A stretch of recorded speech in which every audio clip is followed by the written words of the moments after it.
आप लोग जिंदा हो, आप लोग हैं। This is my first live class Guruji. और बच्चों, आज से हम अपना नया चैप्टर शुरू करेंगे, time and work and pipe and system, समय एवं कार्य और टंकी पाइप एंड सिस्टम। ध्यान से सुनिएगा मेरे प्यारे स्टूडेंट्स इस चैप्टर को। ये चैप्टर जो 2023 का सीजीएल का पेपर रहा है उसमें बहुत ट्रेंडिंग में रहा है। मतलब हर शिफ्ट में 3 से 4 सवाल टाइम एंड वर्क के दिए हैं उसने। जनरली ऐसा होता नहीं है। जो देखो, इस टॉपिक के दो हिस्से, एक तो टाइम एंड वर्क और दूसरा है pipe and cistern. Time and work और पाइप एंड सिस्टर्न, समझ में आया जी? सुनेगा मेरे प्यारे भाई, जनरली इससे जो है एग्जाम में एक ही क्वेश्चन आता है, लेकिन इस बार कमाल ही हो गया। हर उसमें शिफ्ट में सीजीएल 2023 का जो पेपर अभी खत्म हुआ है उसमें 3-4 सवाल डेली मेरे दोस्तों को दे रहे, पता नहीं क्यों, और सवाल भी इजी थे। तो मैं आपको इसका हर एक टाइप को बड़े प्यार से समझाऊंगा, ध्यान से सुनेगा मेरे दोस्तों। टाइम एंड वर्क चैप्टर की आपके पास 3 शीट्स आएंगी। इस चैप्टर की मैं आपको टोटल 3 शीट सॉल्व करवाऊंगा, ठीक? और एक शीट होगी पाइप एंड सिस्टम की, यानी कि टोटल 4 शीट होंगी। समझ में आया? आप बोलोगे हाँ जी सर आया समझ में। एक शीट होगी पाइप एंड सिस्टम की, और टाइम एंड वर्क और पाइप सिस्टम से मिला के, इन दोनों से मिला के मेरे दोस्तों मैं आपको 250 से ज्यादा क्वेश्चंस प्रैक्टिस करवाऊंगा। कितने क्वेश्चन प्रैक्टिस करने बनते हैं, क्योंकि इसमें टाइप बहुत ज्यादा है, छोटे छोटे छोटे छोटे बहुत सारे टाइप्स हैं। आप बोलोगे हाँ जी सर हम आपकी बात को समझ पा रहे हैं। 250 प्लस क्वेश्चन हम आपको यहाँ से प्रैक्टिस करवाएंगे, और इन दोनों को ही खत्म होने में लगभग लगभग आपकी जो है 15 क्लासेस के जो है आपके आसपास लगेंगी। समझ में आया? तो तब तक आपको जो कुर्सी की पेटी बांध के बैठना है, और मैं आपको ऐसा पढ़ाऊंगा कि इसके अलावा आपको कुछ भी पढ़ने की जरूरत नहीं है। जितने मैंने सवाल क्लासरूम में करवा दिए आपने उतने कर लिए, और चुपचाप चौकड़ी मार के बैठे, उसके बाद आपको केवल मॉक टेस्ट देना है, ठीक है ना? चैप्टर्स बड़ा है, वेटेज इसका कम है, पेपर में एक ही सवाल आता है, ठीक है जी? लेकिन आपको पढ़ना तो पड़ेगा। इस बार के पेपर में कुछ नई चीज हुई कि हर शिफ्ट में 3-3 सवाल आए हैं। ये एक ऐसा चैप्टर है जो हर गवर्नमेंट एग्जाम में आता है। सर आप आज 12वीं देख के आए हो क्या? नहीं, कुछ कल देखूंगा। सीट जितने लगा ली बस वही काफी है। तो सबसे पहले मेरे दोस्तों, मैं आज की क्लास में आपको समझाऊंगा कि टाइम एंड वर्क होता क्या है, इसका बेसिक क्या है। फिर हम उस पर, इसमें कंसेप्ट कोई बहुत ज्यादा नहीं है, कंसेप्ट बहुत कम है, केवल सवाल ही है, अलग अलग लैंग्वेज के अलग अलग टाइप के प्रैक्टिस वाले क्वेश्चन है, ठीक है भाई? मॉक टेस्ट जो सारे ही आप लगा सकते हैं, हर मॉक टेस्ट एक जैसा ही है जी। टाइम एंड वर्क, समय एवं कार्य। देखो बच्चों, मैं आपसे कहता हूं कि ए किसी काम को 20 दिन में करता है। मैं आपसे बड़ी छोटी सी बात कहता हूं कि ए जो है वो किसी काम को 20 दिन में पूरा करता है। A can do a work in 20 days. A can do a work in 20 days.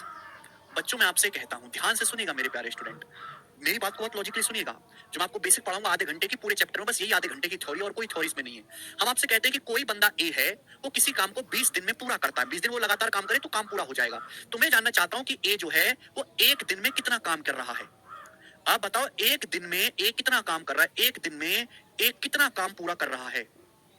A total काम का कितना हिस्सा, कितना पार्ट एक दिन में करता है? मेरे भाई सुनिए, बताओ, ये आप मुझे जवाब दो। मैं आपसे कहता हूं कि भाई मैं एक मास्टर हूं, मैं एक चैप्टर को 20 दिन में करवाता हूं, तो मैं एक दिन में कितना चैप्टर करवा रहा हूं, कि चैप्टर का कितना हिस्सा पूरा करवा रहा हूं? जवाब दीजिएगा, बताओ बच्चों, मैं आपसे जानना चाहता हूं।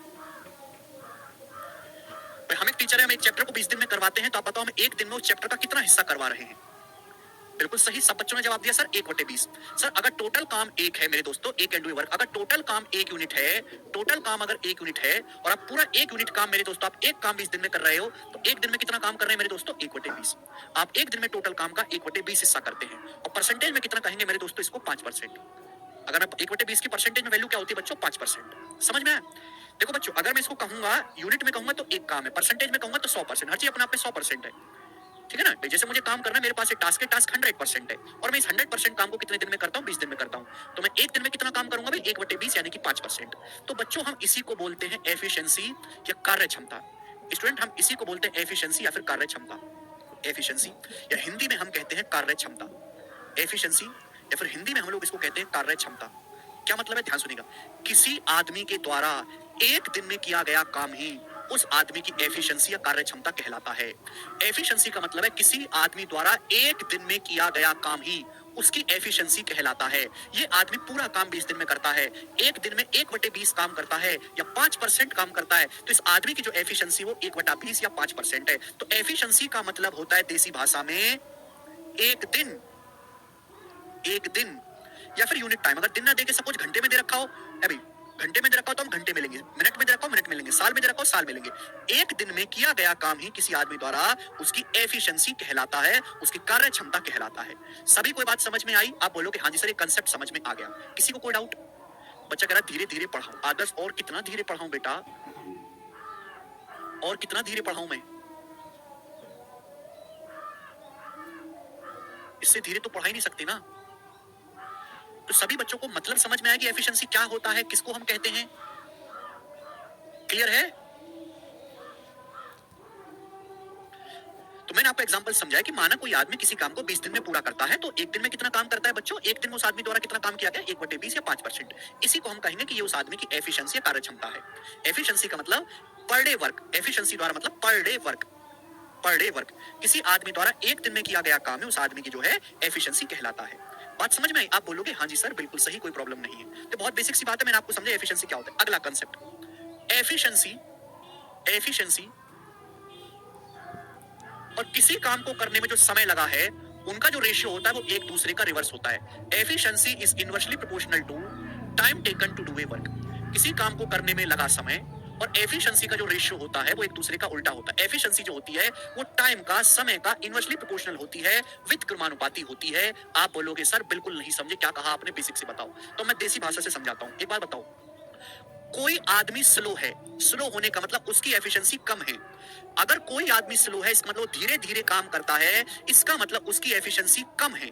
अगर कोई आदमी स्लो है इसका मतलब पर डे वो कम काम करेगा, तो इसका मतलब वो काम खत्म करने में टाइम ज्यादा लेगा, समय ज्यादा लेगा। सिंपल सी बात है। आप बोलोगे सर कोई आदमी बहुत फास्ट है, जल्दी जल्दी काम करता है, ब्रूसली की तरह, ब्रूसली की तरह काम करता है, ये स्लो आदमी, ब्रूसली का भाई चुरुसली, तो चुरुसली की एफिशिएंसी कम है, डेली स्लो आदमी है, इसका साबुन स्लो है तो समय ज्यादा लेगा। ये ब्रूसली है, फास्ट है, फास्ट है मतलब पर डे जल्दी जल्दी काम करेगा, फटाफट फटाफट चेयर बना बना के देगा, तो इसकी एफिशिएंसी ज्यादा होगी। भाई जब आदमी फास्ट फास्ट काम करेगा, बढ़िया मजदूर है, तो काम को खत्म करने में समय जो है मेरे दोस्तों वो कम लेगा। ये लॉजिक क्लियर हुआ? आप बोलोगे सर तो बेसिक सी बात है। इसका मतलब ये हुआ कि एफिशिएंसी और किसी काम को खत्म करने में जो समय लगता है वो एक दूसरे के रिवर्स होते हैं। एफिशिएंसी जो होता है वो टाइम का इनवर्सली प्रोपोर्शनल होती है, विद क्रमानुपाती होती है। आप बोलोगे जी सर किसी काम को करने में लगा टाइम और एफिशिएंसी का जो रेशियो होता है वो एक दूसरे का रिवर्स या विद क्रमानुपाती होता है। आप बोलोगे हाँ जी सर बिल्कुल सही, कोई प्रॉब्लम नहीं है। ठीक है, चलेगा। तो बच्चों ये तो मैंने आपको कंसेप्ट समझाया। इस कंसेप्ट को मैं आपको एक एग्जांपल से समझाता हूं। एग्जांपल से आप ज्यादा बेहतर तरीके से समझ पाओगे, ज्यादा बेहतर तरीके से। बहुत प्यार से समझने की कोशिश करिएगा मेरे प्यारे, बहुत प्यार से। जैसे सपोज मैं दो आदमी ले लेता हूं, ए और बी। जैसे स्टूडेंट हम दो आदमी ले लेते हैं बच्चों, ए और बी, ए और बी दो आदमी ले लेते हैं, क्लियर है? अलग अलग दो आदमी है। ये जो ए है ये किसी काम को पूरा करता है सपोज 24 दिन में। सपोज ये जो बंदा ए है ये किसी काम को पूरा करता है 24 दिन में।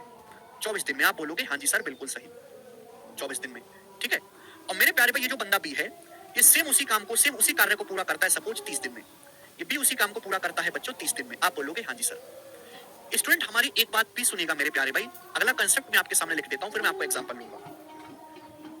किसी काम को करने में जो समय लगता है, time taken to do a work, time taken to do a work, time taken to do a work, किसी काम को करने में जो समय लगा, और अगर आप एफिशिएंसी की मल्टीप्लाई कर दोगे, इन दोनों की गुणा कर दोगे मेरे प्यारे, एफिशिएंसी की मल्टीप्लाई कर दोगे तो क्या आएगा बच्चों? टोटल वर्क आ जाएगा, कुल वर्क आ जाएगा, कुल work, total work, total work, total work. समझ में आया? आप बोलोगे सर कतई नहीं आया। किसी काम को करने में लगा समय और एफिशिएंसी की अगर आप गुणा कर देंगे तो बच्चों टोटल वर्क आएगा मेरे प्यारे। टोटल वर्क जो होता है वो फिक्स होता है मेरे दोस्तों, फिक्स। मैंने आपको परसेंटेज में समझाया है कि अगर दो संख्याओं का प्रोडक्ट कांस्टेंट है, दो संख्याओं का प्रोडक्ट कांस्टेंट है, तो एक संख्या जिस रेशियो में होगी दूसरी उसकी रिवर्स रेशियो में होगी। ये दो संख्याएं किसी काम को करने में लगा समय और एफिशिएंसी, इनका जो प्रोडक्ट है वो फिक्स नंबर होता है, तो एक संख्या जिस रेशियो में होगी दूसरी इसकी रिवर्स रेशियो में होगी। एग्जांपल के लिए सपोज आपने एक मजदूर रखा किराए पे, आपने एक मजदूर रखा, ये मजदूर हर दिन 3 चेयर बनाता है, 3 चेयर। मेरे प्यारे भाई आपने एक मजदूर काम पे रखा, ये आदमी हर दिन 3 चेयर बनाता है, तो इसकी एफिशिएंसी कितनी है? 3 चेयर प्रतिदिन बनाने की इसकी एफिशिएंसी। एफिशिएंसी का मतलब एक दिन में किया गया काम। सपोज एक मजदूर है जो एक दिन में 3 चेयर बनाता है, तो उस मजदूर की एफिशिएंसी कितनी है? 3 चेयर पर डे बनाने की। और सपोज मजदूर, आपने एक मजदूर को ठेका दिया काम करने के लिए, कितना ठेका दिया काम करने के लिए, और मजदूर ने मेरे दोस्तों पूरा काम जो है 25 दिन में किया। मजदूर ने पूरा काम कितने दिन में पूरा कर दिया? 25 दिन में पूरा कर दिया।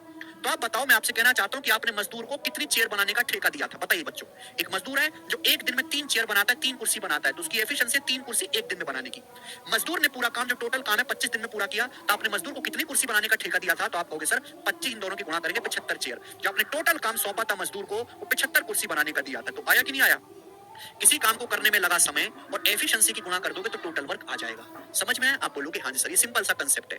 तो देखो टोटल वर्क तो फिक्स होता है भाई, किसी काम को करने से पहले पहले डिसाइड कर ले जाता है कि हमें इतना काम करना है, तो टोटल वर्क हमेशा फिक्स होता है क्योंकि वो पहले निश्चित हो जाता है। अब वो काम करना कैसे, उसका तरीका बदला जाता है। तो अगर दो संख्याओं का प्रोडक्ट कांस्टेंट है, एक संख्या जिस रेशियो में दो संख्याओं का प्रोडक्ट कांस्टेंट है, तो दोनों संख्या जो एक दूसरे के इनवर्सली प्रोपोर्शनल होती है, विद क्रमानुपाती होती है। ठीक है ना? इसलिए मेरे प्यारे भी एफिशिएंसी और टाइम का जो रेशियो एक दूसरे का रिवर्स होता है। अब एग्जांपल लेते हैं, ध्यान से सुनिएगा बच्चों। दो मजदूर हैं ए और बी। ए किसी काम को 24 दिन में करता है, बी सेम उसी काम को 30 दिन में करता है बच्चों। बी जो है सेम उसी काम को कितने दिन में करता है स्टूडेंट? 30 दिन में करता है।